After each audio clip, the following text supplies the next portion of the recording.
नमस्कार दोस्तों, आज हम लोग डिस्कस करने वाले हैं एनालिसिस ऑफ स्ट्रक्चर में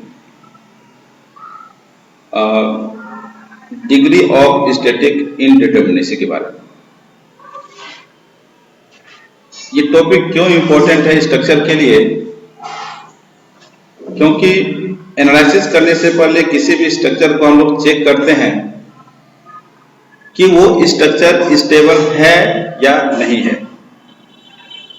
सिंपल अगर स्ट्रक्चर रहे, फॉर एग्जांपल आपका बीम दिया रहे, दोनों इन पे आपका रोलर सपोर्ट रहेगा, तो हम लोग आई जजमेंट से कह सकते हैं ये स्टेबल नहीं हो सकता है, क्योंकि लोड भी अप्लाई करेंगे तो वो हॉरिजॉन्टली मूव करना स्टार्ट कर जाएगा, क्योंकि वो उसको रोकने के लिए हॉरिजॉन्टली वर्टिकली रिएक्शन तो है, लेकिन हॉरिजॉन्टली रोकने के लिए कोई सपोर्ट नहीं है।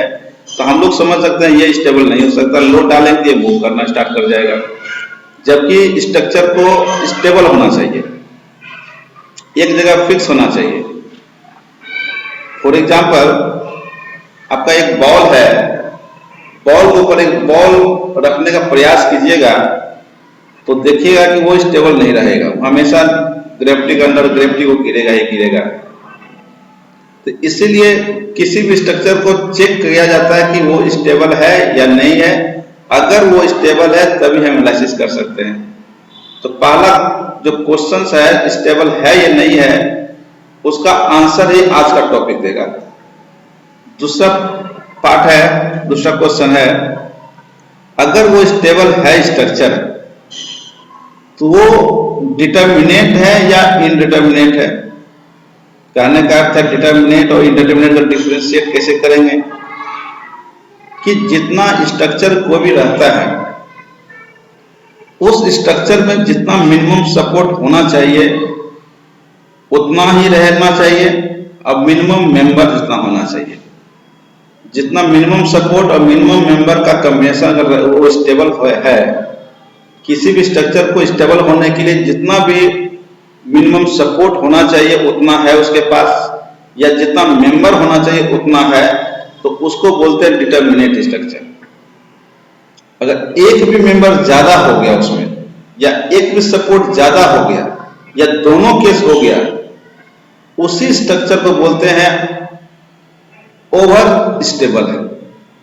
स्टेबल क्या हुआ कि जितना मिनिमम सपोर्ट एक स्टेबल होने के लिए होना चाहिए और मिनिमम मेंबर होना चाहिए, उसको बोलते हैं क्या? डिटर्मिनेट।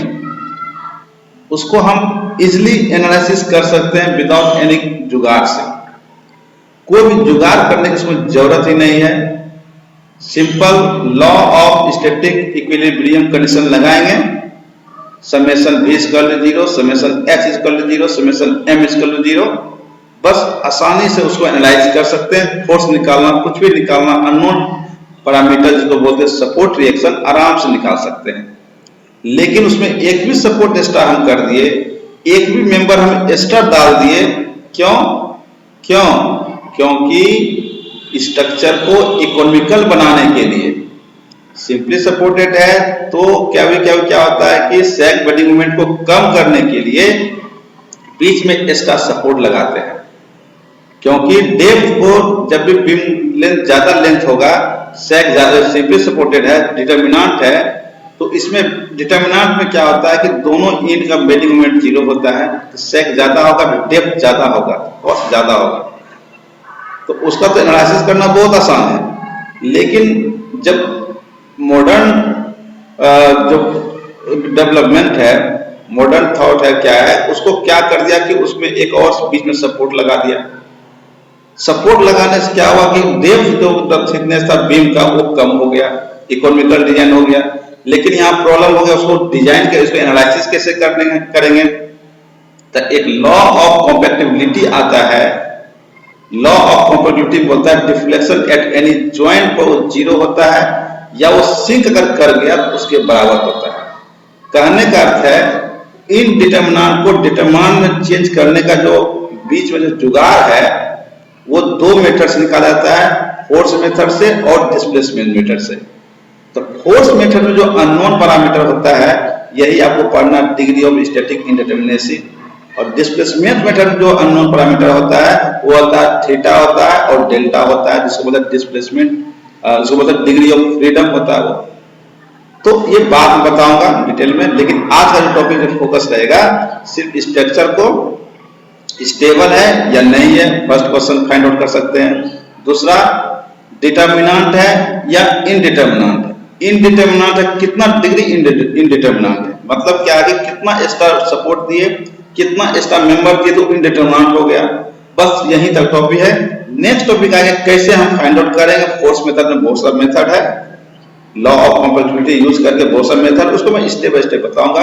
और एनालिसिस बहुत ही आसान, आपका इजी, इस टॉपिक से 100-200% गारंटी, आपने कोई भी क्वेश्चन है आप बना सकते हैं इसमें, नो डाउट। तो कॉन्सेप्ट समझ में आया इस टॉपिक का कि डिटर्मिनेंट रहेगा तो मिनिमम सपोर्ट मिनिमम मेंबर होना चाहिए, एक भी सपोर्ट ज्यादा कर दिए इनडिटर्मिनेंट। अब पता क्वेश्चन हो गया कि सर कैसे पता चलेगा कि एक्स्ट्रा सपोर्ट है या एक्स्ट्रा मेंबर है, क्या इसके पीछे क्या मैथमेटिकल रेशनल मेथड बताइए। हम लोग तो नहीं, आईजेस में बड़ा बड़ा कॉम्प्लिकेटेड फ्रेम स्ट्रक्चर दिया हुआ है, बहुत बड़ा बड़ा ट्रसेस, बहुत बड़ा बड़ा ट्रसेस है, बहुत सारा मेंबर है उसमें, तो कैसे पता चलेगा कि इसमें मिनिमम मेंबर होना चाहिए, मिनिमम सपोर्ट है, कैसे, क्या हम क्या करें। तो इसके लिए रेशनल मेथड जो होता है इसके लिए निकाला था एक टर्म है डिग्री ऑफ इनडिटर्मिनेसी स्टैटिक को बहुत साइलेंट कर दो, नाम तो स्टैटिक लिखा है, इसलिए डिग्री ऑफ इनडिटर्मिनेसी को डीआई शॉर्ट फॉर्म बोलते हैं जनरल भाषा में, और इसी का डीएस बोलते हैं या डीआई बोलते हैं, ठीक है। तो इसके बारे में डिस्कस करेंगे। अब इसी का वैल्यू अगर जीरो आ गया, किसी वैल्यू कैसे निकालते हैं, वैल्यू यही निकालते हैं कि मेंबर में लोड जब हम अप्लाई करते हैं, यही कॉन्सेप्ट सभी फ्रेम के लिए, क्योंकि अब बीम के लिए, प्लेन फ्रेम के लिए, स्पेस फ्रेम, ट्रसेस, अगर फॉर्मूला याद कीजिएगा, फॉर्मूला मुलस कर जाइएगा इसमें, क्यों, फ्रेम के लिए 3m + r - 3j होता है, वही ट्रस के लिए m + r - 2j हो गया, थोड़ा सा मिस हो गया गेट में तो गेट आउट हो जाएगा। जेई दे में भी है, रट के निकाल सकते, लेकिन गेट में ऐसा काम नहीं चलेगा, गेट तो क्वेश्चन तो कुछ न कुछ ट्विस्ट करेगा, ईएस का भी वही लेवल है। थोड़ा और नॉलेज आएगा तभी आप क्लास 1 ऑफिसर में जा सकते हैं। और 100% कोई भी सिविल का इस टाइप का कॉन्सेप्ट आपको मैं दूंगा कि किसी एग्जाम में के लिए you are suitable for any exam, ठीक है। जैसे मैं पढ़ाता हूं वैसा कवर कीजिए। अब यहां बात रहा कि डीआई पर डिपेंड करता है, डीआई का मान अगर 0 निकल गया, 0 निकला, डीआई कैसे निकालते हैं, टोटल जितना मेंबर में फोर्स डेवलप हो रहा है, सपोर्ट फोर्स, अगर एक्सटर्नल लोड डाले तो क्या होता है कि सपोर्ट रिएक्शन सब में होगा, अब मेंबर में भी रिएक्शन हो रहा है, इसको बोलते हैं इंटरनल फोर्स। जब फ्रेम रहेगा तो मेंबर में 3 फोर्स डेवलप होता है, एक्सियल फोर्स, शियर फोर्स और मूवमेंट, इसीलिए 3 से मल्टीप्लाई करते हैं 3m होता है, जितना मेंबर है उतना फोर्स डेवलप होता है, तो 3m हो गया और r सपोर्ट रिएक्शन हो गया। तो टोटल जो निकला आपका, टोटल जो आपका फोर्स डेवलप हो रहा है मेंबर सपोर्ट में, इसको बोलते हैं unknown parameter. Total number of unknown क्या हुआ, सपोर्ट रिएक्शन। अगर मेंबर में फोर्स डेवलप हो रहा है, सिर्फ फ्रेम में होगा डेवलप, बीम में जाइएगा तो बीम में कभी भी इंटरनल फोर्स डेवलप नहीं होता है, इसलिए इंटरनल इनडिटर्मिनेसी 0 होता है बीम का, बीम में डेवलप नहीं होता है। ट्रस में होता है एक, ओनली एक्सियल, क्योंकि ट्रस में लोड डाला जाता है ऑन द पॉइंट पर, जहां ज्वाइंट रहता है वहीं लोड डालेंगे, कभी वो बेंडिंग मोमेंट मेंबर में नहीं होता है ट्रस में, इसलिए ट्रस में मेंबर में एक होता है और सपोर्ट में जो कॉमन है सबके लिए, फिक्स रहेगा तो 3 रहेगा, पिन रहेगा तो 2 रहेगा, रोलर रहेगा तो 1 रहेगा। लेकिन स्पेस फ्रेम में 6 होता है, 6 होता है support reaction, Fx, Fy, Fz, Mx, My, Mz, एक सपोर्ट में फिक्स रहेगा तो 6, पिन रहेगा तो 3, Fx, Fy, Fz। अगर रोलर रहेगा तो एक ही रहेगा, वर्टिकल एक ही डायरेक्शन में काम करेगा, वो दूसरा डायरेक्शन में काम करेगा नहीं। तो इसीलिए ये कॉन्सेप्ट भी पूरा क्लियर होना चाहिए। एक चीज हो, ये तो क्या हुआ आपका, क्या हो गया आपका, ये होगा टोटल अननोन रिएक्शन के बारे में। ये अगर ये जो है अननोन रिएक्शन, अवेलेबल इक्वेशन कितना है देखिए, 3D प्लेन जो भी दूरी होता है, बीम के लिए, फ्रेम के लिए, ट्रस के लिए, तीनों के लिए 3 अवेलेबल इक्वेशन है, स्टैटिक अवेलेबल इक्वेशन कौन कौन, summation v equal to 0, summation h equal to 0, summation m equal to 0। बस नंबर ऑफ इक्वेशन और नंबर ऑफ अननोन पैरामीटर दोनों बराबर हो गया तब समझेंगे कि मिनिमम सपोर्ट है, मिनिमम मेंबर है। ऐसे तो पता नहीं चलेगा। Total number of unknown parameter निकाल लीजिए। अगर वो बीम है, बीम में तो होता नहीं है, तो इसके लिए आपका सिर्फ सपोर्ट रिएक्शन होगा। वही अगर टोटल फ्रेम है तो मेंबर में 3 लग रहा है, तो जितना मेंबर इतने से मल्टीप्लाई होगा तो m इंटू 3 कर दीजिए, m को 3m हो गया। क्यों? एक मेंबर में 3 लग रहा है, एक्सियल, शियर और मोमेंट। 3m प्लस r ये टोटल अननोन हो गया। जितना भी ज्वाइंट है सभी ज्वाइंट पर 3 इक्वेशन निकलेगा, इसलिए 3j लिखते हैं टोटल फ्रेम में। लेकिन बीम में लेके जाइए, बीम में जो आपका जो ज्वाइंट है उस पर रिएक्शन 3 ही निकलेगा। 2 ज्वाइंट है, जो भी जिस पॉइंट निकालना चाह रहे उस पर निकाल r-3 कर दीजिएगा, लेकिन टोटल फ्रेम में 3j होगा। तो हम लोग कैसे डिसाइड करेंगे? यही हुआ तो सभी के लिए, ट्रस के लिए आपका हो गया, आपका बीम के लिए हो गया, टोटल फ्रेम के space, total unknown equation, total unknown parameter और सपोर्ट रिएक्शन और इंटरनल जो फोर्स लगा बीम में इक्वल टू टोटल क्या होगा, इधर अब टोटल हो गया आपका अवेलेबल इक्वेशन। अब अवेलेबल इक्वेशन में आप समझिए एक हिंज आ गया, हिंज भी एक इक्वेशन और एडिशनल इक्वेशन दे दिया, 2 हिंज आ गया, 2 हिंज 2 इक्वेशन दे दिया, 3 हिंज आ गया, 3 इक्वेशन दे दिया। तो नंबर ऑफ हिंज जो निकालते हैं इसका भी निकालने का ट्रिक है। तो ये भी रिलीज सपोर्ट, क्या रिलीज मोमेंट को रिलीज करने का अर्थ एक इक्वेशन सब दे दिया। जहां हिंज है इसका मतलब एक इक्वेशन वहां डेवलप हो रहा है, इसका क्या हुआ कि इसका मतलब यहां जुट जाएगा, available equation plus additional hinge रहेगा, एडिशनल दोनों जुट जाएगा, दोनों को बराबर कर देंगे, इक्वल रहेगा।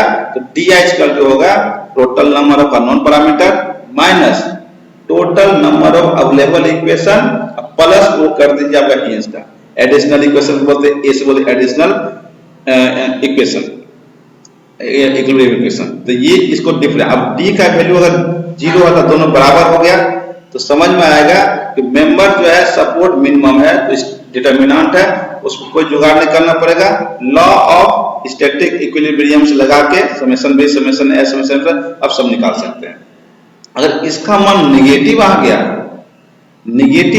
डी का मान क्या निगेटिव कैसे होगा? जो भी अवेलेबल अननोन है कम है, किससे? इक्वेशन से। इक्वेशन से अगर कम हो गया, सपोर्ट कम हो गया, वो स्टेबल करेगा ही नहीं। डी अगर निगेटिव हो गया मींस क्या हुआ? अवेलेबल जो अननोन पैरामीटर, जो total unknown parameter, support reaction और बीम मेंबर में जितना फोर्स लग रहा है वो अब अवेलेबल इक्वेशन हिंज ज्यादा कर दीजिए, नंबर इक्वेशन है दोनों जो कम हो गए, इधर मान लीजिए अगर 3 था 2 हिंज 5 हो गया, इधर सपोर्ट मान लीजिए 4 सपोर्ट, -1 आ गया ना, तो -1 आएगा तो वो अनस्टेबल होगा बिना चेक किए हुए। आई जजमेंट से बड़ा कॉम्प्लिकेटेड स्ट्रक्चर है तो आई जजमेंट संभव है नहीं, डी आई निगेटिव हो गया। अगर डी आई पॉजिटिव हो गया, D I positive means number of unknown equation minus total जो आपका जो अवेलेबल इक्वेशंस है और जो भी हिंज डाले हैं एक्स्ट्रा हिंज, दोनों को सम कर देंगे तो वो क्या करता है? अगर पॉजिटिव आ गया तो एक्स्ट्रा सपोर्ट है या एक्स्ट्रा मेंबर है, उसको बोलते हैं इनडिटरमिनेंट। अब बात है कितना डिग्री इंडिटरमिनेंट, 1 आएगा तो कम मेहनत की जरूरत है, 2 आएगा और जरूरत पड़ेगा। उसीलिए क्या गया डिग्री ऑफ स्टैटिक, क्यों स्ट्रक्चर को क्या स्टेबल करने के लिए कितना हो रहा परसेंट डिग्री है, तो 1 डिग्री है, 2 डिग्री है, 3 डिग्री है, 4 डिग्री है, 5 डिग्री है, 10 डिग्री है, तो ज्यादा डिग्री बढ़ेगा उतना हम लोग को ज्यादा जुगाड़, ज्यादा कॉम्प्लिकेटेड कैलकुलेशन करके हम लोग फाइंड आउट करते हैं। और डिटरमिनेंट को एनालिसिस करने के लिए उस पर मटेरियल पर डिपेंड नहीं है, वो सिंपली लॉ ऑफ इक्विलिब्रियम लगाइए आराम से। लेकिन इनडिटरमिनेंट को एनालिसिस करने के लिए वो मटेरियल के क्वालिटी पर डिपेंड करता है, सेक्शन कैसा उस पर डिपेंड करता है, EI जो वैल्यू दिया हुआ उस पर डिपेंड करता है। यही डिफरेंस है डिटरमिनेंट और इनडिटरमिनेंट स्ट्रक्चर में। इनडिटरमिनेंट स्ट्रक्चर को एनालिसिस करने के लिए आपको अप्रोच करना पड़ेगा कुछ लॉ ऑफ कॉम्पैटिबिलिटी को, ठीक है। तो आज हम स्टार्ट करें कैसे, आप ये कंप्लीट और सबके लिए कॉमन बता दिया, DI कैसे फाइंड आउट करते हैं, बीम के लिए भी टोटल फ्रेम रहेगा तो उसमें भी एक्सेल ट्रसेस रहेगा उसके भी। अब इंटरनल जो फोर्स डेवलप होता है बीम में, मेंबर में, पोर्टल फ्रेम में 3 होता है, ट्रसेस में कितना होता है, 2 होता है, बीम रहेगा तो 1 होता है। स्पेस फ्रेम का थोड़ा सा अलग कॉन्सेप्ट है, ध्यान दीजिए। स्पेस प्रोमेंट अवेलेबल इक्वेशन 6 होगा, 3 डायरेक्शन होगा, है ना। तो उसमें जो क्या करता है, एक होता है एक्सटर्नल, एक और बताता हूं। जब भी internal for develop, internal indeterminacy और एक्सटर्नल इनडिटर्मिनेसी, प्रॉब्लम एक्सटर्नल में क्या हुआ, कुछ भी नहीं है। सपोर्ट रिएक्शन को अवेलेबल इक्वेशन माइनस कीजिए, एक्सटर्नल निकल जाएगा और कुछ भी नहीं है। इंटरनल फाइंड आउट करना है तो टोटल निकाल लीजिए, एक्सटर्नल घटा दे, इंटरनल निकल गया। एक्सटर्नल निकालना बहुत आसान है। सपोर्ट रिएक्शन को नंबर ऑफ इक्वेशन जितना दोनों से माइनस कर दीजिए और कुछ भी नहीं करना है, इन चीज को छोड़ दीजिए इसमें। इसको बोलते हैं इंटरनल इनडिटर्मिनेसी। एक्सटर्नल पता चल गया, इंटरनल निकाल सकते हैं। जब स्पेस फ्रेम रहेगा, एक्सटर्नल निकालने के लिए आप r-6 कर दीजिए। जितना भी r-6 इक्वेशन है, अवेलेबल इक्वेशन 6 है, r सपोर्ट रिएक्शन है। इंटरनल निकालने के लिए m into loop, number of loop बना रहेगा, एग्जाम्पल पर नंबर ऑफ लूप निकालिएगा तो इंटरनल निकल जाएगा। दोनों को ऐड कीजिए तो वो आपका इनडिटर्मिनेसी निकल गया। और -a क्यों करता है, अगर हिंज आ गया तो हिंज में भी 3 पार्ट होगा, वो देखिएगा समेशन 3m डबल डैश -1 करके होगा। बस थोड़ा कॉन्सेप्ट है, इसी को अब हम लिख रहे हैं तो ये सब कुछ समझ में आ जाएगा। ये मेरा फंडामेंटल बताने का तरीका हुआ। अब बात समझ में आएगा हम क्या कर रहे हैं। थोड़ा सा लंबा बनेगा वीडियो, लेकिन आप सब बने रहिए। आपको बहुत सारा क्वेश्चन मिलेगा, 20 क्वेश्चन, बहुत ही इंटरेस्टिंग। और पक्का आपका ये गेट और ये सब पक्का आपको 100% 200% गारंटी करते हैं, सही बना जाइएगा। अब maths question, previous question available आप चेक कर सकते हैं। ठीक है, मैं स्टार्ट करता हूं अब कॉन्सेप्ट पर। अब उतना मेहनत करने की जरूरत नहीं, जो मैं बताना था बस ये 10 मिनट्स लेक्चर में आपको बहुत कुछ इंफॉर्मेशन पता चल गया होगा। अब देखिए यहाँ पे सिंपल, तो पहले मैं बता चुका हूं DI, और आप ये लिख सकते हैं, किसी भी DI को निकालते हैं तो इसका एक ही फॉर्मूला होता है ना, total numbers of unknown parameter. देखिए अननोन पैरामीटर, सभी के लिए पैरामीटर, ठीक है, अननोन पैरामीटर। इसमें क्या क्या होगा बताइए। इसमें होगा आपका सपोर्ट रिएक्शन रहेगा ही रहेगा, इसमें वो सपोर्ट रिएक्शन होगा जिसको हम कैपिटल आर से करें, स्मॉल आर, जो भी यूज करना चाह रहे हैं। और एक होता है इंटरनल फोर्स, ये बहुत इंपॉर्टेंट है। इंटरनल फोर्स किस पर, ऑन मेंबर, ये बहुत इंपॉर्टेंट पार्ट है। अब इसके किसके लिए होगा, देखिएगा आप बीम रहेगा तो 0 होगा, फोर्स कुछ नहीं होगा, ध्यान रखिएगा। अगर पोर्टल फ्रेम है तो 3 होगा, और ट्रस है तो 1 होगा, ये भी ध्यान देखिएगा। ये आपको बीम के लिए हो गया, ये पोर्टल फ्रेम को हो गया, ये ट्रस के लिए हो गया। अब स्पेस फ्रेम रहेगा, स्पेस में कॉन्सेप्ट मत यहाँ डेवलप कीजिए, क्योंकि ये स्पेस फ्रेम अगर रहेगा तो इसमें होगा 6 होता है, m स्क्वायर क्या होगा 6 होगा। अब माइनस कीजिएगा, कितना अवेलेबल इक्वेशन है, अवेलेबल इक्वेशन जो होगा total numbers of available equation,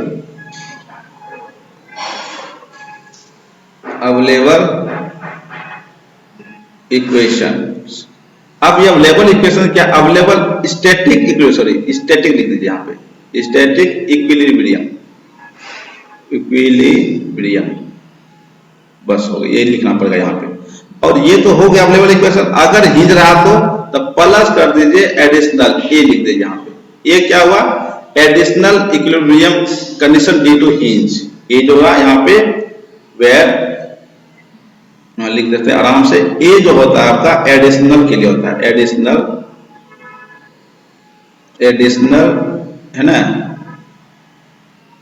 equilibrium equation due to hinge, जितना भी हिंज है उसके अनुसार यूज करते हैं। अब इसका मन क्या होता है, सिंपल अगर 2D फ्रेम रहेगा तो बीम रहे, 2D फ्रेम रहे या ट्रस रहे, तीनों के ट्रस को जरूरत नहीं, हिंज को जरूरत नहीं, दो ही के लिए। ये किसके लिए, बीम के लिए बता रहा हूं, बीम के लिए। और 2D फ्रेम के लिए या प्लेन से बोलते हैं इसके लिए है। इस क्या होगा m-1 सपोर्ट है m डैश क्या हुआ the total number of member connected to hinge हो गया। सपोर्टेड m डैश क्या यहाँ पे हिंज है, इसमें एक मेंबर है, दो मेंबर है, तीन मेंबर कनेक्ट है। इसका मतलब m जो हो गया आपका m डैश कितना हो गया 3 और इसमें एक माइनस घटा दीजिए, ये आपका हो गया एक टोटल एडिशनल इक्विलिब्रियम इक्वेशन। क्यों देखिए एक इसके साथ बनेगा एक इसके साथ बनेगा, बन गया एक इसके साथ एक इसका ऑलरेडी कॉमन है इसलिए 1 माइनस होगा। 4 मान लीजिए दिया रहेगा 1 2 3 4 5 6 सपोर्टेड तो 6 है तो एक कॉमन रहेगा तो 1 इसके साथ 1 इक्विलिब्रियम 2 3 4 5 लेकिन ये दोनों कॉमन है इसीलिए क्या हुआ 6 माइनस 1 हो जाता है, एक कम हो जाता है 5। ये भी कॉन्सेप्ट पता होना चाहिए। तो लास्ट जो कॉमन मेंबर है इसमें ऑलरेडी इक्वेशन बना चुका है इसलिए एक माइनस ये पता चल गया। अगर ए नहीं बीम है, बीम हिंज नहीं है तो ए 0 हो जाएगा। जब हिंज नहीं ए रहेगा तो ए का वैल्यू क्या होगा 0। लेकिन ये जो बताया हूं 2D के लिए फ्रेम के लिए, अब ट्रसेस पे हिंज नहीं होता है, ट्रस में क्या होता है ए 0 हो जाएगा। यहाँ पे ये कॉमन याद रखिए, बस यही कॉन्सेप्ट है। कोई प्रॉब्लम आप देखिए स्टेप बाय स्टेप बनाता हूं बीम के लिए। देखिए अगर बीम रहेगा तो क्या आप देखिए सपोर्ट रिएक्शन तो पता ही है, ये बीम है मान लीजिए, इसको कर दिए क्या कर दिए, अब यहां पे कर दिया रोलर कीजिए, यहां पे क्या कर दिए रोलर। अब देखिए सिंपल सा, अब इसमें DI निकालना है, स्टेबल है या नहीं है हम लोग चेक कर सकते हैं DI के मान से। ठीक है सिंपल सा DI क्या होता है अवेलेबल इक्वेशन। अब बताइए इसमें इंटरनल क्या होता है, इंटरनल होगा कुछ, इसमें इंटरनल कुछ होगा, इसमें मेंबर 0 होता है इसलिए m में यहाँ पे क्या हुआ 0 हो गया, कुछ भी फोर्स नहीं है, एक भी फोर्स में काम नहीं कर रहा है।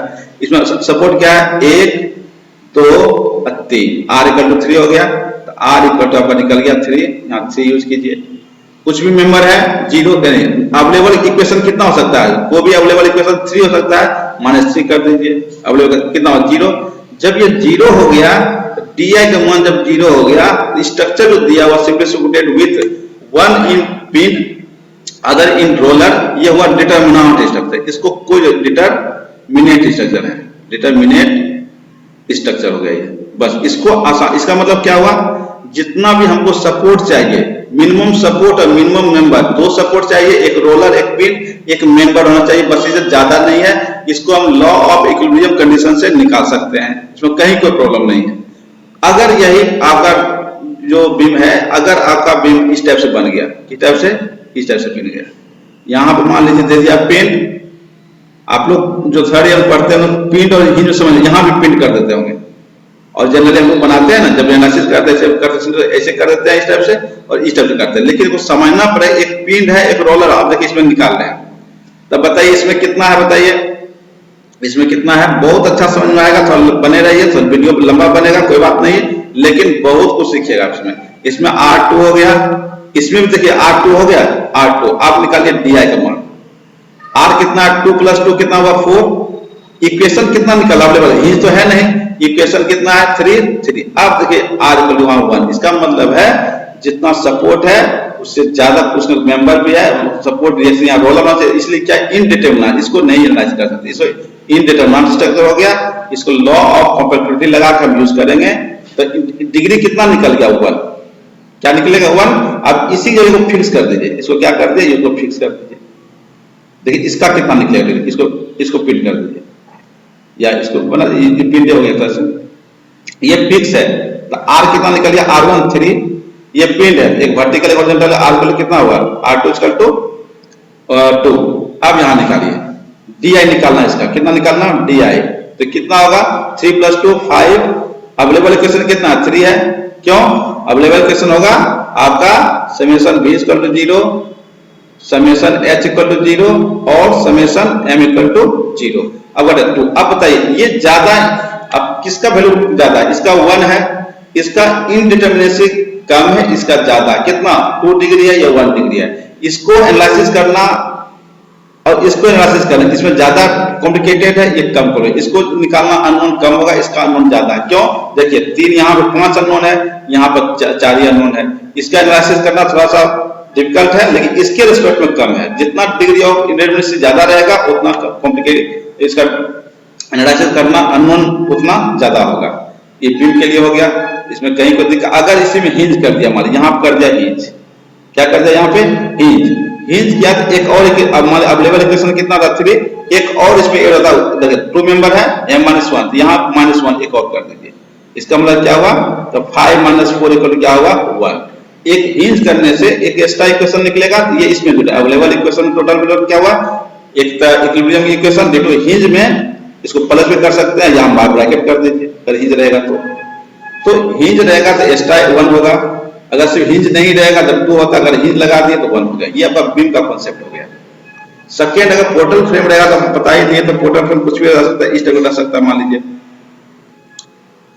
थोड़ा सा आप लोग सहयोग कीजिए, डिजिटल बोर्ड का व्यवस्था किया जाएगा, और आप लोग अच्छा वीडियो लगे तो आप डिस्क्रिप्शन बॉक्स में एप्स दिया हुआ डाउनलोड कीजिए, और रेगुलर क्लास आपका चलेगा गेट के लिए।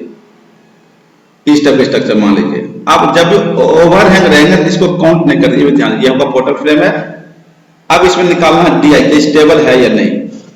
सिंपल सा फॉर्मूला, जितना भी है आपका रिएक्शन है, देखिए यहाँ क्या 3 होगा, यहाँ भी 3 होगा, यहाँ भी 3 3 क्या हुआ 9 हो गया, प्लस इंटरनल कितना फोर्स लगा, देखिए जितना मेंबर 1 मेंबर 2 3 4 5 6 7 8 9 और 10 मेंबर, जो ओवर हैंग है इसको मेंबर काउंट नहीं करते हैं, तो M10 हो गया। अब एक मेंबर में 3 फोर्स लगता है, तो 3 को कर दिए 10 से, इसलिए मल्टीप्लाई करते हैं 10 से, होता है क्या R + 3M, जो रटते फॉर्मूला से बिना रटे निकाल सकते हैं, हो गया। इसको ब्रैकेट करिए। अब लेवल इक्वेशन कितना है, बस अब जितना ज्वाइंट है माइनस कीजिए। अब लेवल इक्वेशन देखिए जितना ज्वाइंट होगा 1 ज्वाइंट, एक इसे निकालते हैं, कलर चेंज कर देते हैं, एक ज्वाइंट है, फर्स्ट सेकेंड थर्ड 4 5 है 6 है 7 है 8 है 9 ज्वाइंट है, तो 9 एक ज्वाइंट पे कितना डेवलप हो रहा है, एक ज्वाइंट पर 3 इक्वेशन डेवलप हो रहा है, summation B0 summation H0 summation M0, तो 3 को गुना करेंगे ज्वाइंट से, इसलिए -3j करते हैं। आप समझ में आया होगा कि अगर 3 से क्यों मल्टीप्लाई करते हैं, जैसा वो रखने की कोई जरूरत नहीं, इस कॉन्सेप्ट को बता दिए। अब इसको 3 से 9 से मल्टीप्लाई कर दीजिए। अब निकालिए कितना वैल्यू हो रहा है, कौन सा है, 39 हो गया, यहाँ पे यहाँ 27 हो गया। अब माइनस कीजिए इसमें, ये हो गया 2 है ना, ये 1 12 डिग्री ऑफ फ्रीडम 12। अब क्या है, ये 0 तो नहीं आ रहा है, D क्या है 0 से ज्यादा है, इनडिटर्मिनेंट है, डिग्री कितना है 12, बस इसी तरह बनाते हैं। अनस्टेबल आता, अब देखिए इसका सॉरी बीम का नहीं बता पाए, देखिए सपोर्ट अनस्टेबल में इस टाइप का स्ट्रक्चर है, मान लीजिए कि स्ट्रक्चर है, रोलर कर दीजिए यहाँ पे, और इसको भी रोलर कर देते हैं। अब इसका निकालिए, तो DI निकालिए कितना हो रहा है, देखिए इसका 1 इसका 1, रिएक्शन कितना हुआ 2, इसका रिएक्शन 1 वर्टिकल, इसका वर्टिकल 1 1 1 2 हो गया। और अवेलेबल इक्वेशन कितना है, देखिए 3 होता है, इसका 3 घटा कितना -1 हो गया, इसलिए DI कितना हो गया -1, 0 से रिलेशन हो गया। इसका मतलब जब 0 से कम होगा, नेगेटिव होगा, तो अनस्टेबल होगा। क्या हुआ अनस्टेबल, इसीलिए देखे होंगे जो भी सिंपली सपोर्टेड है, एक इंड पिन रहेगा, दूसरा इंड क्या होगा रोलर होगा, तभी सिंपली होगा। अगर दोनों पिन रहेगा तो इनडिटरमिनेंट, दोनों रोलर हुआ अनस्टेबल, इसीलिए ये स्टेबल है, जहां लोड डालेंगे ये मूव करते जाते, कहां चला जाएगा पता नहीं चला जाएगा, इसीलिए ये तो आइडिया में कर सकते हैं। फॉर्मूला यूज इसलिए इंपॉर्टेंस है, डिग्री ऑफ स्टैटिक क्यों बोलते हैं, स्ट्रक्चर को स्टैटिक में रुका स्टेबल होना चाहिए, ऐसा नहीं लोड डाले और मूव करना स्टार्ट कर, अपने मन से मूव करना स्टार्ट, कहां चला जाएगा, जहां मन चाहे वहां चला जाएगा, फिर हम लोग लोड डालने से क्या फायदा है, ठीक है। तो इसीलिए ये चैप्टर बहुत इंपॉर्टेंट है। पोर्टल फ्रेम हो गया, बीम हो गया। अब देखिए ट्रस के बारे में, देखिए ट्रस भी दिखा देते हैं। ट्रस जब रहेगा, अब ट्रस देखिए कैसे बनता है, ट्रस देखेंगे देखिए पता नहीं, इस टाइप से ट्रस बना लीजिए, इस टाइप से। ट्रस में जितना भी मेंबर होगा हमेशा स्ट्रेट, लेकिन हम लोग टेढ़ा नहीं बनना, तो आप टेढ़ा बन जाए कोई बात नहीं, डिजिटल बोर्ड अच्छा कोई बात नहीं, डिजिटल बोर्ड हो जाएगा समय रहते हुए। इससे हो गया, ओहो ऊंचा हो गया ज्यादा, कोई बात नहीं, थोड़ा सा बना लीजिए, थोड़ा सा मैनेज कर लीजिए, इसको ऐसे कर देते हैं और इसको ऐसे मेंबर को ले लीजिए ऐसा, ठीक है। अब यहाँ पे कर दीजिए, आप जो इच्छा करना कर दीजिए, यहाँ भी कर दिए, क्या पिन कर देते हैं, ठीक है। अब देखिए जब भी आपका रहे ट्रस रहे, तो लोड जब भी डालते हैं, इसलिए स्टील बहुत इंपॉर्टेंट ट्रस का डिजाइन में, हमेशा स्टेप ट्रस का मॉडल बनाते होंगे, कभी भी इस इस मेंबर पर कभी भी बेंडिंग मोमेंट डेवलपमेंट लोड नहीं डाल। लोड जब भी डाल एज्यूम करते हैं लोड यहाँ डालते हैं ज्वाइंट पर। ज्वाइंट जहां होता है वो होता है हिंज पर। ये सब पिंड होता है, रिजिड ज्वाइंट नहीं होता है, सब पिंड। जहां पे लोड डाल रहे हैं इस लोड पर डालते हैं, यहाँ पे डालते हैं, यहाँ पे डालते हैं, यहाँ पे डालते हैं, पिंड पर डालते हैं। इसीलिए इस पर जो मूवमेंट नहीं होगा, इसमें दो ही रिएक्शन होगा मेंबर पर, इसमें सॉरी एक ज्वाइंट पर। जैसे एक होता है एक्स डायरेक्शन में, इसको बोलते हैं एफ एक्स, और एक होता है वाई डायरेक्शन में, इसको बोलते हैं एफ वाई। बस जितना भी ज्वाइंट है दो होगा, एक दो, एक दो। तो जितना भी ज्वाइंट है दो हो रहा है, इसमें भी एक होगा, दो होगा। ऊपर इस direction X direction, Y direction, जितना भी ज्वाइंट देख रहे हैं दो है, इसीलिए 2j से मल्टीप्लाई करते हैं। जितना भी joint, number of joint into 2, सबको काउंट करेंगे तो काउंट करते रह जाएंगे। बड़ा स्ट्रक्चर रहेगा, मान लीजिए बहुत बड़ा प्रोसेस है, तो काउंट करने में आपका आधा घंटा चला। इसलिए क्या करते हैं, नंबर ऑफ ज्वाइंट काउंट कर लीजिए, उसको 2 से मल्टीप्लाई कर लीजिए। ये क्या हुआ, अवेलेबल इक्वेशन हुआ। अवेलेबल इक्वेशन दो ही होगा, एक और वाई। इसमें हिंज नहीं होता, कभी भी भूल के हिंज नहीं हुआ ट्रस में, इसलिए ए का मान हमेशा 0 होगा। एक और इंपॉर्टेंट पार्ट क्या है, ये जो मेंबर आपका है इसमें कभी भी एक्सियल फोर्स ही होगा। एक्सियल फोर्स होगा, टेंशन या कंप्रेशन। कभी भी इसमें मूवमेंट नहीं होगा, कभी शियर फोर्स नहीं होगा। शियर फोर्स नहीं होगा, नहीं मूवमेंट होगा। शियर फोर्स नहीं होगा, नहीं मूवमेंट होगा। क्या होगा, एक्सियल फोर्स होगा। हो सकता है कि टेंशन हो या कंप्रेशन हो। इसमें क्या होगा, एक्सियल फोर्स है। लोग कलर चेंज करते हैं, इसमें एक्सियल फोर्स, एक्सियल फोर्स। जितना भी मेंबर सब एक्सियल। तो मेंबर काउंट कर लेंगे, मेंबर कितना हुआ, m। कितना फोर्स है, 1, तो 1 से मल्टीप्लाई कर दीजिए तो m हो गया। बस रिएक्शन सेम है, तो r प्लस m हुआ क्या, अननोन पैरामीटर, जिसको फाइंड आउट करना है। अवेलेबल इक्वेशन क्या हुआ, 2j हुआ। तो 2j करते बस वही ट्रस में पढ़ते हैं di निकालने के लिए। तो total number of unknown parameter minus total available static equilibrium equation. तो यहां से ट्रस में तो मोमेंट तो है नहीं, इसलिए दो ही एफ एक्स और एम। यही मेन लॉजिक है जो गेट में आपको, फ्यूचर में आपको कहीं भी जाइएगा, किसी भी कंपनी में काम कीजिए, कहीं खड़ा होइएगा, इतना बता देते हैं तो आपको रिस्पेक्ट मिलेगा। ठीक है, तो ये r plus M minus 2j, इसको बोलते हैं क्या, di। अब आप बताइए, ये तो टोटल है। अब इसमें बोलेगा कि इंटरनल कितना होगा, एक्सटर्नल कितना। इंटरनल बस एक्सटर्नल में r माइनस 3 घटा दीजिए, बस यही आपको काम करना है। एक्सटर्नल हो गया। इंटरनल में टोटल निकाल लीजिए, और इंटरनल निकालना है तो टोटल में आप एक्सटर्नल घटा दीजिए। एग्जांपल देखिए, बस निकल गया। बहुत सिंपल मेथड है। आप बताइए स्टेबल है कि नहीं है, बस इसको माइनस कर दीजिए। इसका मतलब क्या हुआ, इसको अगर di 0 है, अब इसमें बताइए di का मान, कलर हम चेंज करते हैं, di जो लिखा हुआ है इसका वैल्यू 0 का डिटरमिनेंट हुआ। कंडीशन क्या होगा, तो r plus m equal to 2j। अगर ये अनस्टेबल होगा तो क्या होगा, r प्लस m, ये क्या लेस देन होगा। इसका मतलब क्या, ये 0 से ये टोटल कितना होना, मान लीजिए अनस्टेबल। नेक्स्ट पॉइंट बताता हूँ, कंफ्यूज ना हो जाए। तो पहला क्या है, स्टेबल के लिए, स्टेबल कंडीशन के लिए। कब स्टेबल होगा वो कंडीशन, जो भी ट्रेसेस है, तो स्टेबल के लिए तो आपको di को 0 करना पड़ेगा। तो यहाँ क्या लिखे, m plus m plus m plus m plus r, या capital equal to minus 2j equal to 0। इसको जैसे भी लिख सकते हैं, m plus r equal to 2j होना चाहिए स्टेबल के लिए, या m equal to 2j minus r, ये भी करके ऑप्शन देता है। अगर ये अनस्टेबल रहेगा तो उसके लिए क्या कंडीशन होना चाहिए, अनस्टेबल के लिए, अनस्टेबल कंडीशन के लिए बस di का मान क्या होना चाहिए, निगेटिव होना चाहिए। बस इसका क्या होगा, m plus r minus 2j equal less than 0 कर दीजिए, इसमें ले जाइए। तो m प्लस r का मान कम होगा तो 2j। बताए ना, जितना भी अवेलेबल इक्वेशन से अगर टोटल नंबर ऑफ अननोन कम हो जाए तो उसको बोलते हैं अनस्टेबल।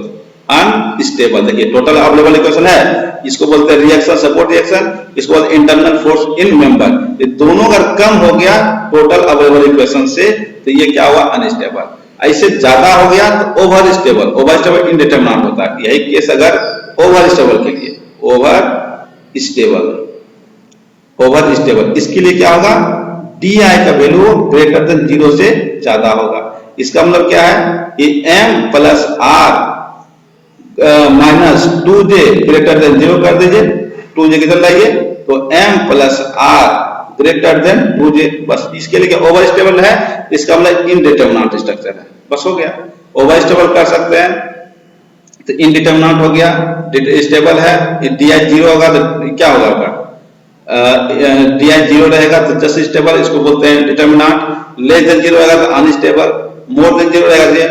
अब इसमें इंटरनल निकालना, एक्सटर्नल के लिए हमेशा याद कीजिएगा, कोई अगर ये टोटल फ्रेम रहता तो और टोटल फ्रेम वो सेम कंडीशन है, जो भी या उसको प्लेन फ्रेम बोल सकते हैं, प्लेन फ्रेम के लिए, तो प्लेन फ्रेम के लिए स्टेबल होगा आपका, बस वही कंडीशन है। क्या कंडीशन है कि 3m जो di, देखिए di क्या होना चाहिए 0 स्टेबल के लिए, किसके लिए स्टेबल के लिए, अभी निकालिए 3m प्लस r है ना माइनस 3j, अगर हिंज नहीं है तो कोई बात नहीं, हिंज आता तो इसमें इक्वल 0 कर दीजिए, तो 3m plus r equal to 3j होता, बस वाला का स्टेबल के लिए।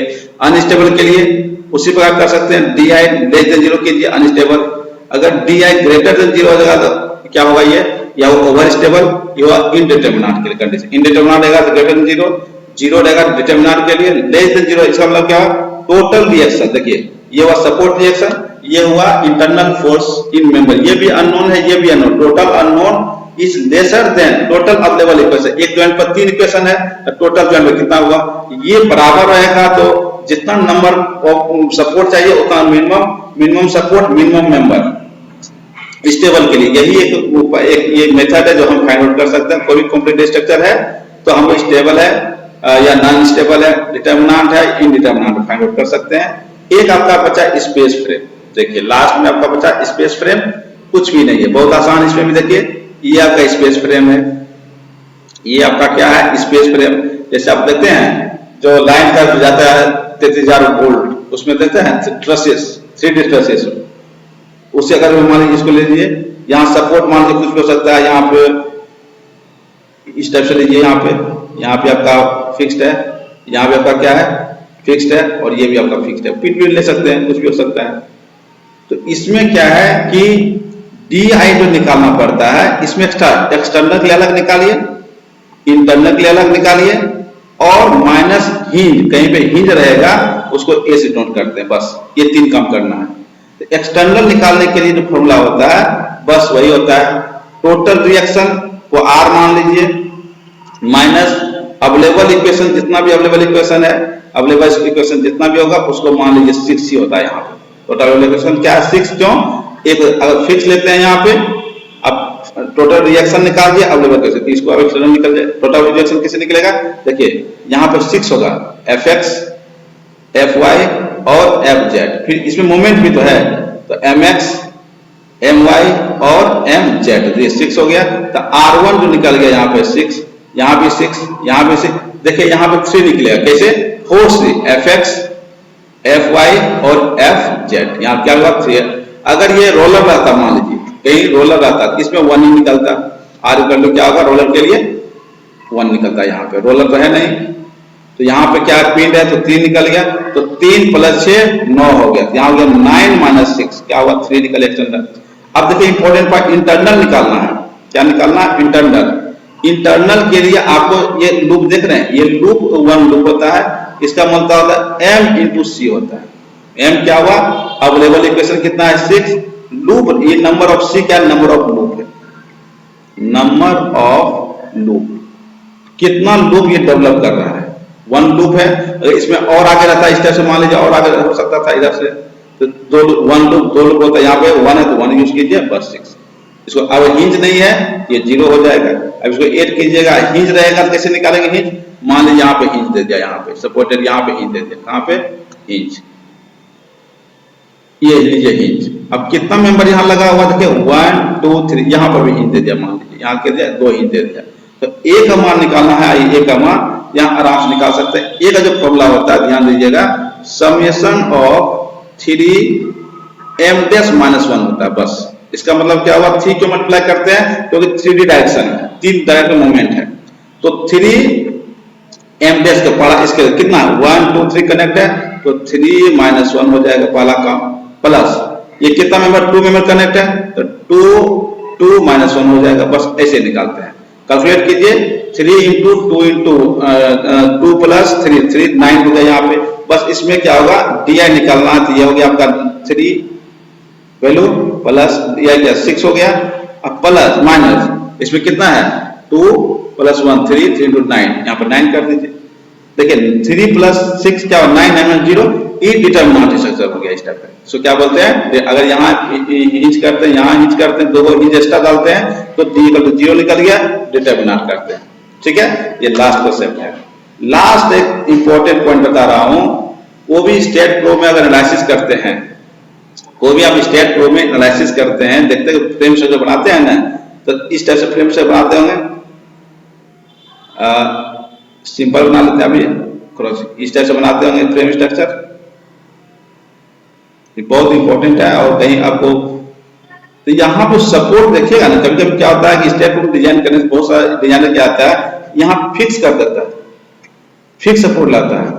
कोई क्या करता है, पिन करता है। रीजन क्या है पता है, पिन जो करता है, ऐसा नहीं कि एनालिसिस करने के जो मतलब पिन फिक्स करने से क्या हुआ कि जो फुटिंग जो डिजाइन करते हैं उसमें मूवमेंट आएगा ही आएगा। यहाँ पे इवेंट के जो भी इसमें जो सेक्शन है कॉलम बीम का, वो रिड्यूस हो जाएगा।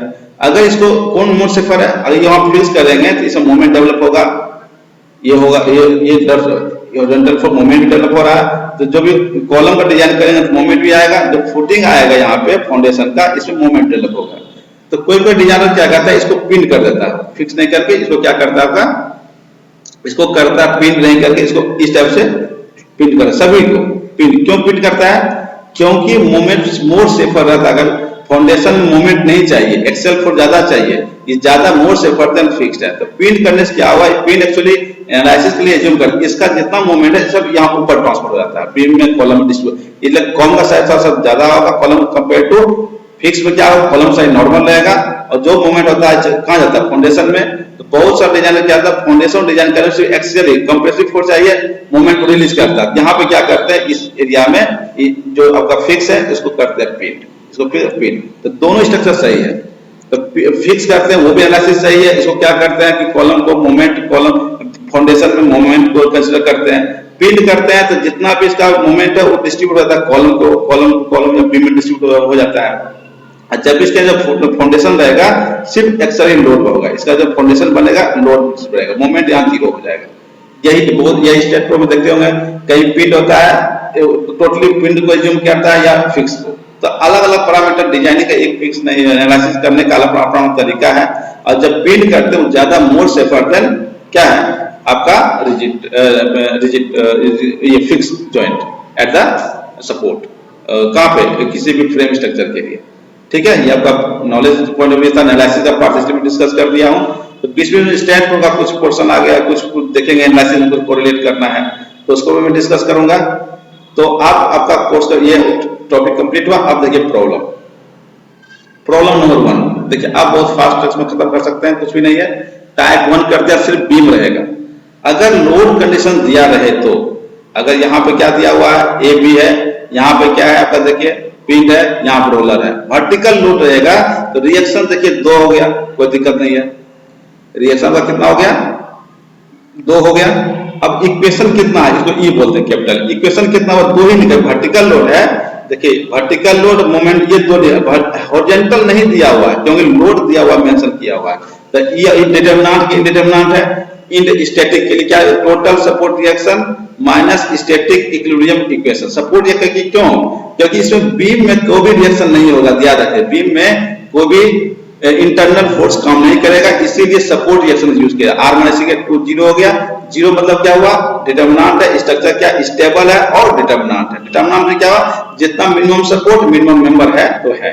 बस दूसरा क्वेश्चन देखिए, अगर ये तिरछा लगा रहा है तो इसका 2 कंपोनेंट निकलता है। कौन कंपोनेंट निकलता है, एक P cos theta, P sin theta. देखिए इससे हॉरिजॉन्टल फोर्स लग गया है ना, ये RA हो गया, ये RB, एक रोलर है एक पिन है। अब निकालिए रिएक्शन कितना हुआ 3, इक्वेशन कितना हुआ 3, माइनस कीजिए 0, ये भी डिटरमिनेंट स्टेबिलिटी है, इंडिटरमिनेंट स्ट्रक्चर एक्सटर्नल, क्योंकि इसमें फोर्स 0 लगेगा मेंबर में, बस वही केस है।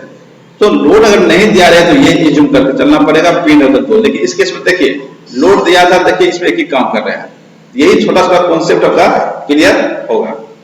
अब देखिए क्या है, वही केस दोनों रोलर कर दिया, रोलर करने रिएक्शन कितना हुआ 2, रिएक्शन कितना हुआ 2, ई कितना है 3, बस समेशन कर दिया। यहाँ पे ई टी आई क्या हुआ r माइनस ई, तो 2 में 3 घटा दे माइनस आ गया, अनस्टेबल होगा। क्या हुआ स्ट्रक्चर अनस्टेबल। अब इसमें देखिए रोलर है, यहाँ भी रोलर लगा दिए, यहाँ भी रोलर कितना हो वर्टिकल फोर्स 1 2 और 3, r इक्वल टू 3, रिएक्शन कितना है 3 होता है, कैसे 3 हुआ, summation v equal to 0, summation h equal to 0, summation m equal to 0, ये तीनों रहेगा ही रहेगा सभी में, तो 3 0, ये हुआ स्टेबल और डिटर्मिनेंट। रोलर 2 है, यहाँ पे रोलर लगा दिया, बस बहुत सिंपल है। अब देखिए यहाँ पे फिक्स्ड है, यहाँ पिंड है, यहाँ 3 है, यहाँ 2 है, 3 2 5 माइनस 3 2 हो गया, 2 से ज्यादा है, इसका मतलब है जितना सपोर्ट चाहिए उससे ज्यादा फिक्स कर दिया, हमने ज्यादा लगा दिया, स्टेबल है, इंडिटरमिनेंट है, बस एक्सटर्नली। अब क्या हुआ एक्सटर्नली क्यों, इंटरनली 0 होता है, यहाँ में लिख दिया in beam only external stability there is possible not available close loop नहीं है, इसलिए इंटरनल 0 होता है। ये सभी छोटा छोटा पार्ट कहाँ पूछ देगा ऑब्जेक्टिव का नाम, इसलिए जब पढ़िए इस टॉपिक को, कहीं को आपको प्रॉब्लम अटेंड कीजिए, ईएस का गेट का जो भी बुनियाद क्वेश्चन अटेंड करना है, अब ये सॉल्व करना है। अब ये क्वेश्चन है, यहाँ फिक्स्ड है 3 है, यहाँ 3 है, यहाँ 1 है, 3 7 हो गया, 3 अवेलेबल है, 4 निकल गया, कितना डिग्री है 4 डिग्री, इसमें कितना डिग्री है 2 डिग्री, इसको एनालिसिस करना अननोन 2 डिग्री पर, इसका 3, इसका टफ, इससे ज्यादा टफ ये है, क्यों, इससे पता चला, कैसे पता चलेगा, क्योंकि यहाँ 4 है, इसको एनालिसिस करना नंबर ऑफ अननोन ज्यादा है, इसमें नंबर ऑफ अननोन ज्यादा, कैसे देखिए 7 है, इक्वेशन 3 है, 4 अननोन है, इसमें 2 ही अननोन है, तो 2 अननोन निकालना आसान है, 4 अननोन निकालना 4 इक्वेशन को चाहिए एक्स्ट्रा, कहां से एक्स्ट्रा लाएगा, इसीलिए मेथड आता है फोर्स मेथड। 4 इक्वेशन कहां से खोजेंगे, वही फोर्स मेथड से पता है 4 इक्वेशन। अब जिसमें डी आई जिस स्ट्रक्चर का कम रहेगा तो उसके लिए फोर्स मेथड सुटेबल है, क्यों, क्योंकि इसमें अननोन 2 ही है, इसमें 4 है, ज्यादा फिक्स रहेगा तो डिग्री ऑफ फ्रीडम वाला डिस्प्लेसमेंट मेथड सुटेबल है, इसलिए फोर्स मेथड सुटेबल नहीं है। D2 है, कम है, 2 अननोन है, तो फोर्स मेथड सुटेबल है। अब नेक्स्ट में देखिएगा डिग्री ऑफ फ्रीडम बढ़ाने के बाद कौन सा स्ट्रक्चर में एनालिसिस करने से कौन सा मेथड सुटेबल, इसको जानिएगा तब तो एनालिसिस फास्ट कीजिएगा, इसलिए फंडामेंटल में पढ़ा रहा हूं। टाइप 2 देखिए बीम भी रहेगा, इंटरनल हिंज भी रहेगा, कोई दिक्कत नहीं है, कॉन्सेप्ट पता है आपका। यहाँ 3 है, यहाँ भी 3 है, 6 हो गया, ये 3 है। अब ये जो है देखिए 2 मेंबर कनेक्ट है, m/2 में ये घटा दे, क्यों, कॉमन दोनों के लिए, तो 2a1 हो गया। अब क्या होता है, number of total number of members connected to internal hinge लिख भी दिया हूं यहाँ पे। ये क्या है, number of additional equilibrium equation due to internal hinge, बस di निकालना है, तो r minus e minus a, तो 6 माइनस 3 माइनस 1, तो 6 माइनस 4 कितना हो गया आपका 2 निकल गया। तो ये 2 डिग्री ऑफ इंडिटरमिनेसी है, इसका मतलब इसको हम किससे कर सकते हैं, फोर्स मेथड से यूज कर सकते हैं, या उसमें देखिएगा F देखिए एक हिंज यहाँ, अब इसका मतलब क्या हुआ, देखिए प्रोब कैंटिलीवर भी होगा, ये फोर्स यहाँ लगा, ये हुआ कैंटिलीवर, ये हुआ प्रोब, इसको ब्रेक कर सकते हैं, एक रिएक्शन यहाँ लगेगा, एक दोनों को इक्वल माना, इसका मतलब ये प्रोब कैंटिलीवर बीम। बस इसको कॉन्सेप्ट समझिएगा, बस प्रॉब्लम बनाने में बहुत मजा आएगा, कहीं कोई दिक्कत नहीं है। अब ये 2 हिंज लगा दिया, इसमें क्या होगा, दोनों का जुड़ जाएगा, यहाँ 3 3 क्या हुआ 6, इक्वेशन हमेशा 3 ही लिखेगा। अब हिंज की वजह से कितना एडिशनल इक्वेशन निकला, देखिए a1 में दोनों घटाई, 2 में से 2 मेंबर है, 2 माइनस 1 हो गया, a2 में भी 1 1 1 2 हो गया। अगर di क्या हुआ 6 माइनस 3 माइनस 2 क्या हुआ 1, तो डिग्री ऑफ इंडिटरमिनेसी कितना लिया 1, मतलब एक ही पैरामीटर, एक ही अननोन को निकालना है, उसके लिए टेक्निक चाहिए, उसके लिए जुगाड़ चाहिए, उसके लिए जुगाड़ तो है नहीं, इसीलिए इंडिटरमिनेट स्ट्रक्चर को डिजाइन करने के लिए उसका सेक्शन, उसका प्रॉपर्टी पर डिपेंड करता है, इसलिए कॉम्पैक्टिबिलिटी इंपॉर्टेंट है, लॉ ऑफ कॉम्पैक्टिबिलिटी ये लिख दिया यहाँ पे। नेक्स्ट भी बहुत आसान बनेगा, ये 2 ही अलग अलग है, इसके वर्ड्स यहाँ जोड़ दिया है, r देखिए 2, यहाँ 2 है, यहाँ 1 है, यहाँ 2 है, कितना हुआ 5, इक्वेशन 3 फिक्स है, एक 2 होगा, एक अलग है, एक ये अलग है, तो 2 निकल गया, घटा 0 हो गया, इसका डिटरमिनेसी क्या हुआ 0, बस इसको ब्रेक कर दिया, ये लिख दिया, ये सिंपली सॉर्टेड बीम हो गया, इसको ओवरहैंग हो गया, बस स्टेबल डिटरमिनेंट हो गया। 2 हिंज यहाँ लगा दिया, r कितना हुआ देखिए 2 1 1 1 कितना हुआ 5, 3 तो already number of available static equilibrium equation है, ए कितना है 2 है, एक इंच यहाँ एक इंच यहाँ, 2 निकाले दिया 0 निकाले, बस इसको ब्रेक इस टाइप से कर सकते हैं। ये होगा सिंपल ओवरहैंग कर दिया, ये भी सिंपल ओवरहैंग हो गया, ये होगा सिंपल बस एक ये दिया 0 0 0, ऐसे भी ब्रेक करके बहुत सारे स्टूडेंट इसको निकालने की कोशिश करें, इसको ब्रेक कीजिए ऑटोमेटिक डी 0 निकलते जाए, लास्ट में 0 हो गया। अब देखिए इस टाइप का बीम रहेगा, ये भी बीम स्ट्रक्चर है, फोटो फ्रेम नहीं है, यहाँ 3 है, यहाँ 3 है, यहाँ 2 है, यहाँ 3 है, बस 11 हो गया, ई 0 हो गया, ए यहाँ हिंज 2 है, बस निकाल दिए 6, बहुत देखिए। इसलिए ये फोर्स मेथड नहीं है, डिस्प्लेसमेंट मेथड बनेगा। अगर अननोन कितना है 6 ज्यादा है, it is statically indeterminate structure with degree 6 degree का।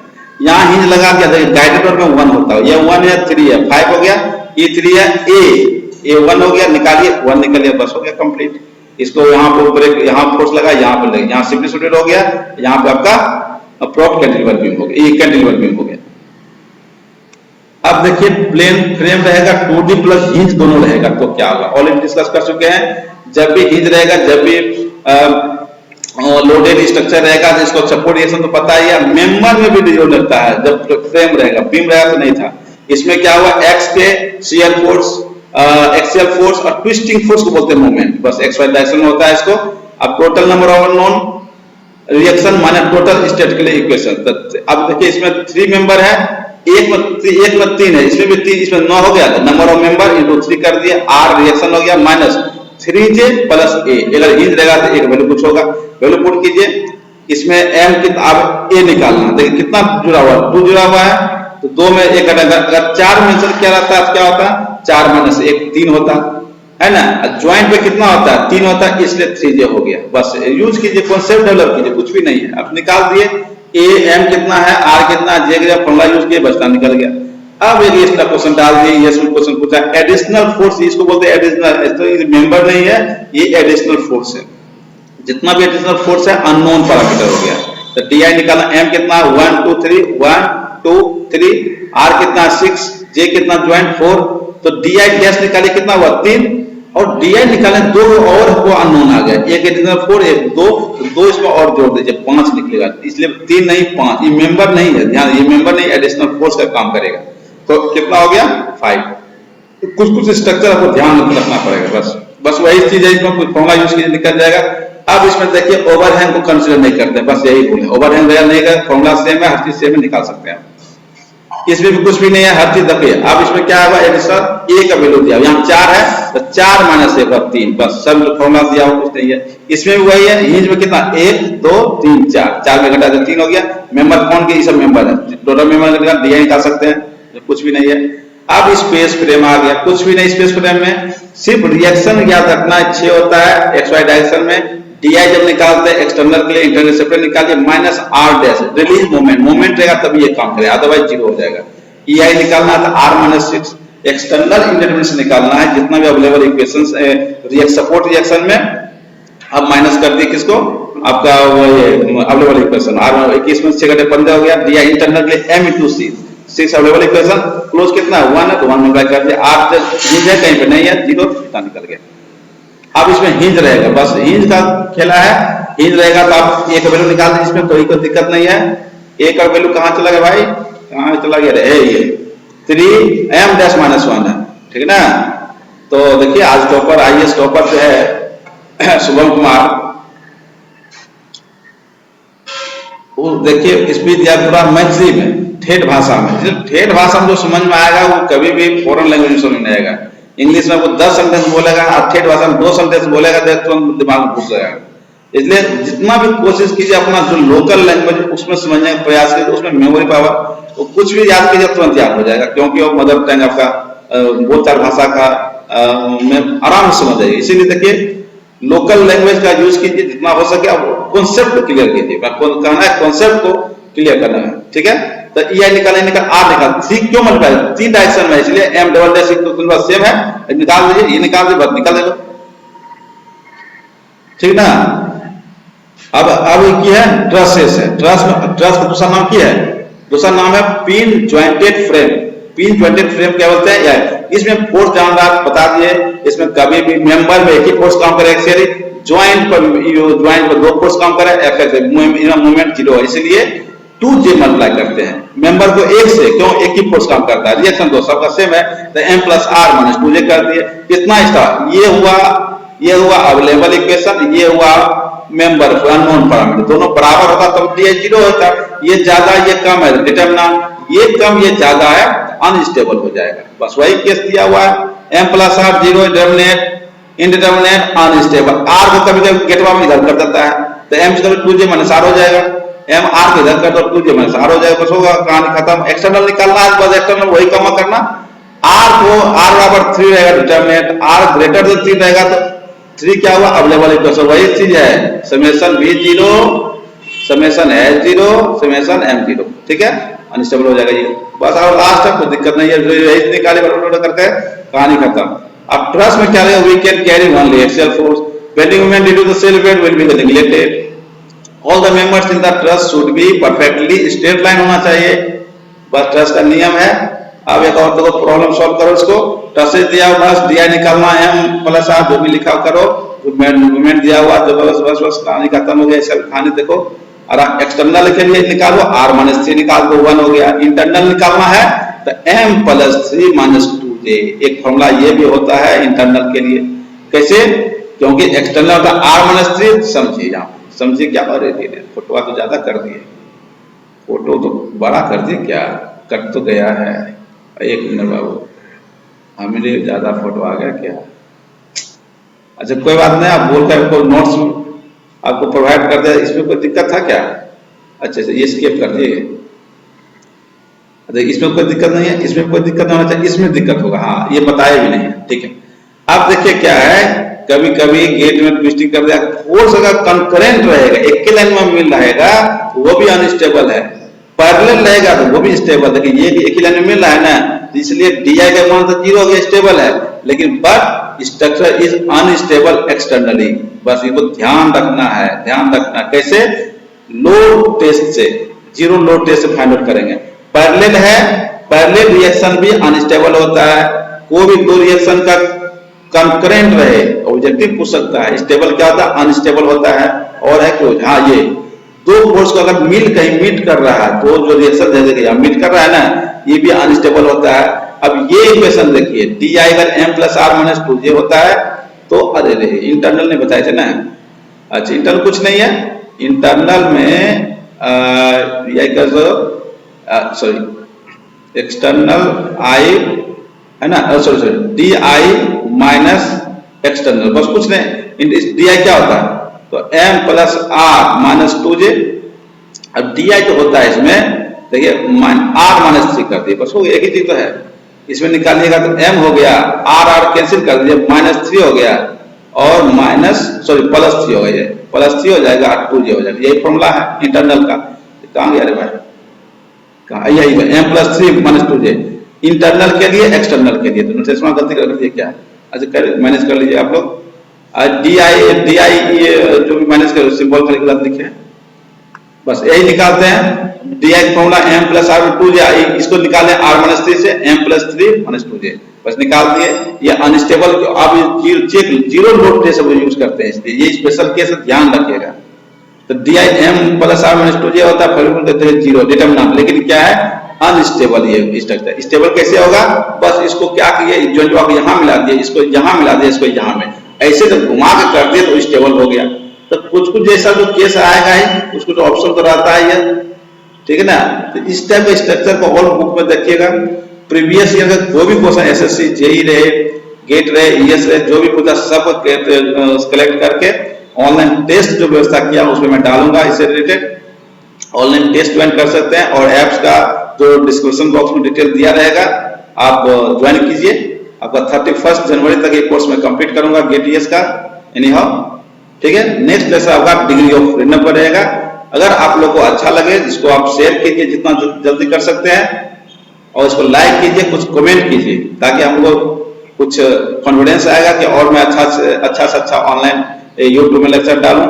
और टेस्ट सीरीज में स्टार्ट कर रहा हूं, आप लोग ज्वाइन कर सकते हैं, ठीक है। Thank you.